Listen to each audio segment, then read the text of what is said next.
Hello guys, हमारी science quiz का पहला प्रश्न है अग्निशामक यंत्र में भरी जाने वाली गैस होती है hydrogen gas, nitrogen gas, helium gas, carbon dioxide gas. इसका आंसर होगा option D, carbon dioxide gas. जैसे कि आप लोगों ने देखा होगा बड़ी बड़ी बिल्डिंग्स में या कारों में सिलेंड्रिकल बॉक्स रेड कलर का लगा रहता है, दीवारों पर टंगा रहता है, वो अग्निशामक यंत्र होता है। उसमें carbon dioxide gas liquid form में हाईली प्रेशर पे भरी रहती है, जैसे कि एलपीजी सिलेंडर में गैस भरी रहती है एलपीजी, उसी तरीके से इस वाले सिलेंडर में कार्बन डाइऑक्साइड गैस भरी रहती है। एक्चुअली ये काम कैसे करता है, जब कहीं बिजली से, शॉर्ट सर्किट से या फिर पेट्रोलियम से आग लग जाती है तब अग्निशामक यंत्र का इस्तेमाल किया जाता है। जैसे कि कार्बन डाइऑक्साइड गैस जो होती है वो ऑक्सीजन से भारी गैस है। जब स्प्रे को खोलते हैं तब कार्बन डाइऑक्साइड गैस भारी होने के कारण ऑक्सीजन से नीचे चली जाती है और चारों तरफ से आग को घेर लेती है, जिससे ऑक्सीजन ऊपर रह जाती है और आग पर कार्बन डाइऑक्साइड की लेयर चढ़ जाती है, जिससे ऑक्सीजन और आग का संपर्क टूट जाता है और आग को बुझना पड़ता है, क्योंकि बिना ऑक्सीजन के आग जल नहीं सकती। अच्छा, हाइड्रोजन गैस का क्या काम होता है ये भी देख लेते हैं।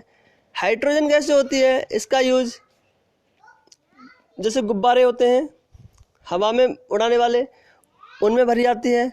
इसके अलावा हाइड्रोजन गैस को भविष्य का ईंधन भी कहते हैं। हाइड्रोजन गैस जो है, अगर 1 किलोग्राम हाइड्रोजन गैस को जलाया जाए तो 1.5 लाख किलो जूल ऊष्मा पैदा होती है। ऐसे ही अगर डीजल या पेट्रोल को जलाया जाए, 1 किलोग्राम डीजल या पेट्रोल जलाया जाए तो 45,000 किलो जूल ऊष्मा पैदा होती है। यानी इस हिसाब से देखा जाए तो डीजल या पेट्रोल से हाइड्रोजन गैस 3 गुनी ज़्यादा ऊष्मा पैदा करती है। अच्छा, नाइट्रोजन गैस का यूज क्या होता है। नाइट्रोजन गैस जो आपने देखा होगा चिप्स वगैरह के पैकेट में हवा भरी होती है, वो नाइट्रोजन गैस भरी होती है। इसके अलावा प्लेन वगैरह के टायर जो होते हैं उनमें भी नाइट्रोजन गैस भरी होती है, क्योंकि ये काफ़ी ठंडी गैस होती है, क्योंकि प्लेन वगैरह के टायरों में घर्षण बहुत ज़्यादा होता है लैंडिंग के टाइम, तो गर्म होकर टायर फटने का डर रहता है, इसलिए नाइट्रोजन गैस भरी जाती है उसमें। हीलियम गैस भी गुब्बारे में भरी जाती है।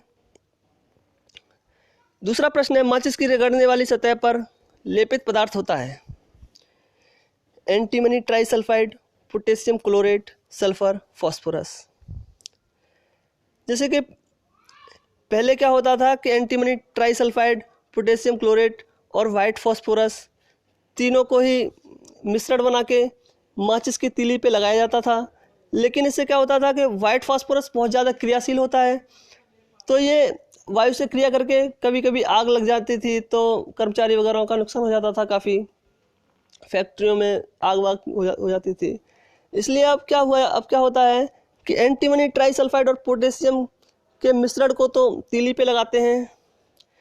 इसके अलावा माचिस की सतह पे, माचिस की जो बॉक्स होता है उसकी सतह पे लाल फास्फोरस लगाते हैं। क्या लगाते हैं? लाल फास्फोरस। तो इसका आंसर हो जाएगा लाल फास्फोरस। ठीक है। अच्छा, मरहम, मोमबत्ती, वैसलीन में प्रयुक्त होने वाला पेट्रोलियम संगठक होता है डीजल, पेट्रोल, पैराफिन, मोम, बिटुमेन। डीजल, पेट्रोल, पैराफिन, मोम, बिटुमेन ये सारे पेट्रोलियम पदार्थ होते हैं। जब पेट्रोलियम रिफाइनरी में शोधन किया जाता है तब अलग अलग टेम्परेचर पर अलग अलग पदार्थ जैसे petrol, diesel, kerosene, bitumen, paraffin, मोम, तारकोल आदि प्राप्त होते हैं।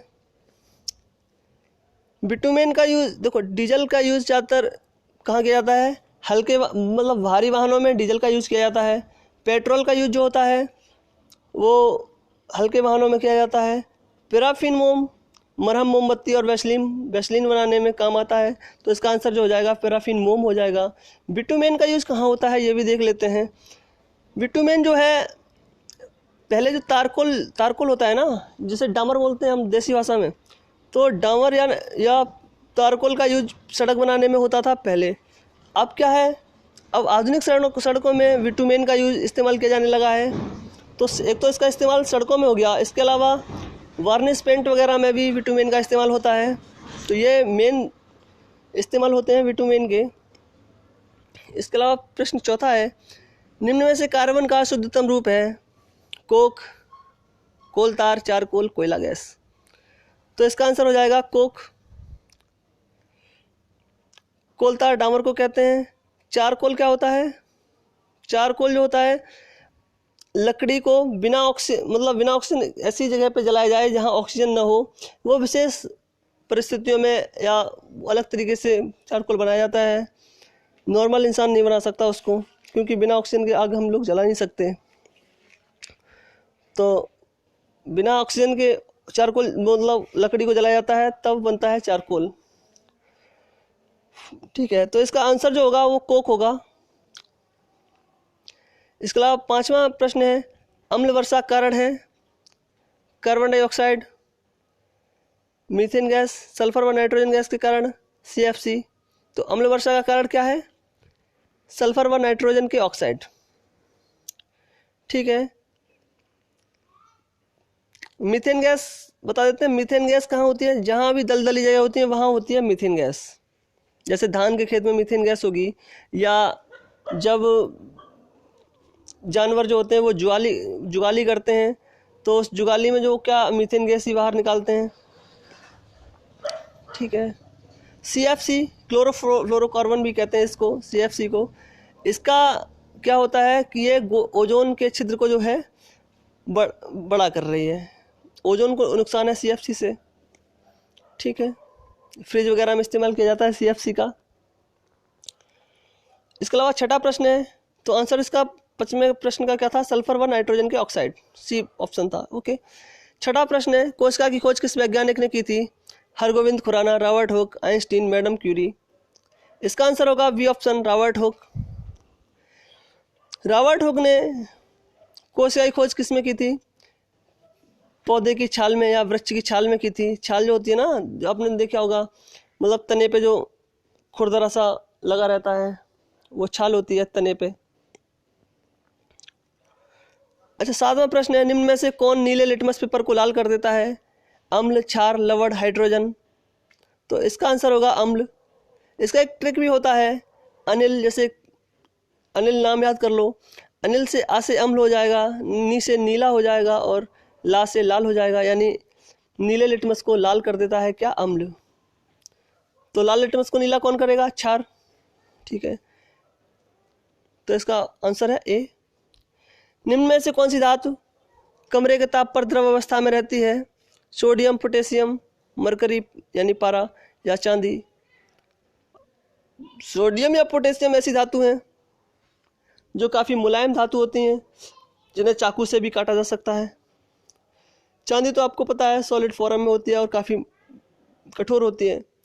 मरकरी एक ऐसी धातु है जो सामान्य ताप पर भी लिक्विड फॉर्म में रहती है। इसका यूज तापमापी में या थर्मामीटर में किया जाता है। इसके अलावा आपने पेन वगैरह, पेंसिल वगैरह देखी होंगी, उसमें भी रिफिल के ऊपर मतलब थोड़ा सा पारा भरा रहता है। मिट्टी के तेल में संचित रखी जाने वाली धातु है। 9वां प्रश्न है, सोडियम, मरकरी, कैल्शियम, मैग्नीशियम। ये लगभग सभी को पता होगा। सोडियम को मिट्टी के तेल में रखा जाता है। इसके अलावा 10वां प्रश्न है, निम्न में जल में संचित रखी जाने वाली अधातु है? Sulphur, phosphorus, carbon, oxygen. इसका ऑप्शन भी बी हो आंसर होगा। फास्फोरस को हमेशा जल में रखा जाता है क्योंकि यह वायु में बहुत जल्दी क्रिया कर जाता है। 11वां प्रश्न है, ऊष्मा की सबसे अच्छी चालक धातु है? सोना, चांदी, तांबा, एल्यूमिनियम। इसका आंसर ऑप्शन बी हो जाएगा, चांदी। अच्छा, 12वां प्रश्न है, अग्निशमन कर्मियों के वस्त्रों पर परत चढ़ी होती है? टेफ्लॉन की, मेलामाइन की, पॉलीथीन की, PVC की। इसका आंसर होगा बी ऑप्शन, मेलामाइन। मेलामाइन ऐसी प्लास्टिक होती है जो आग नहीं पकड़ती। ये मेलामाइन की परत जो होती है अग्निशामक कर्मियों के कपड़े पे चढ़ी रहती है, जिस कारण ये आग मतलब जल्दी नहीं पकड़ते इनके कपड़े। टेफ्लॉन क्या होता है? टेफ्लॉन जो मतलब खाना पकाने वाले बर्तन होते हैं ना, उनमें टेफ्लॉन का इस्तेमाल किया जाता है। ऐसे बर्तन होते हैं जो मतलब जल्दी से चिकने नहीं होते, मतलब तेल वगैरह आप नहीं पकड़ते हैं, टेफ्लॉन की परत चढ़ी रहती है ऐसे बर्तनों पे, टेफ्लॉन के बर्तन अलग से आते हैं। पॉलीथीन, पीवीसी, ये सब जानते ही आप लोग। संचेडी रोगों का सबसे मुख्य वाहक है चींटी, ड्रैगन, मक्खी या घरेलू मक्खी या मच्छर। तो इसका आंसर हो जाएगा सी, घरेलू मक्खी। मच्छर भी वैसे बहुत बड़ा वाहक है रोगों का, जैसे डेंगू वगैरह, डेंगू या चिकनगुनिया या मलेरिया, ये सारे मच्छर से ही होते हैं। लेकिन फिर भी सबसे बड़ा वाहक जो है घरेलू मक्खी को ही माना गया है। अतिसार, डायरिया, जो भी बहुत सारी बीमारियां मक्खी से ही फैलती हैं, बुखार वगैरह, नॉर्मल बुखार भी होते हैं।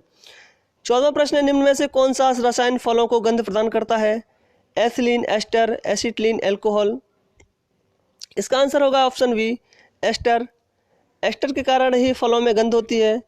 अच्छा, इसके अलावा एथिलीन और जो एसिटिलीन हो जो होते हैं, ये फलों को पकाने का काम करते हैं। ये काफ़ी इंपॉर्टेंट प्रश्न है। लगभग सारे ही प्रश्न बहुत इंपॉर्टेंट हैं और एग्जाम ओरिएंटेड हैं। कोई भी प्रश्न इनमें बेकार नहीं है, सबको तुम्हें नोट करना है, याद करना है। ये गिनती के मैंने 15 प्रश्न करा रहा हूँ, लेकिन मैं हर एक बात बता रहा हूँ, तो इस तरीके से आपके लगभग 15 से ये लगभग 60 क्वेश्चन तक तैयार होंगे एक वीडियो में, इसलिए पूरे वीडियो को बड़े ध्यान से सुनिए। निम्न 15वां प्रश्न है, निम्न में दूध से दही बनने का कारण है? Lactobacillus bacteria, bacillus anthracis rhizobium या स्ट्रेप्टोमाइसिन। इसका आंसर होगा लैक्टोबैसिलस बैक्टीरिया। बैसिलस एंथ्रेसिस भी बैक्टीरिया होता है। राइजोबियम बैक्टीरिया जो होता है वो आपने देखा होगा दलहन की फसलों वाले जो पौधे होते हैं ना, पेड़, उनकी जड़ों में ये राइजोबियम बैक्टीरिया पाया जाता है, जो नाइट्रोजन स्थिरीकरण का कार्य करता है। स्ट्रेप्टोमाइसिन क्या होता है? स्ट्रेप्टोमाइसिन जो होता है ये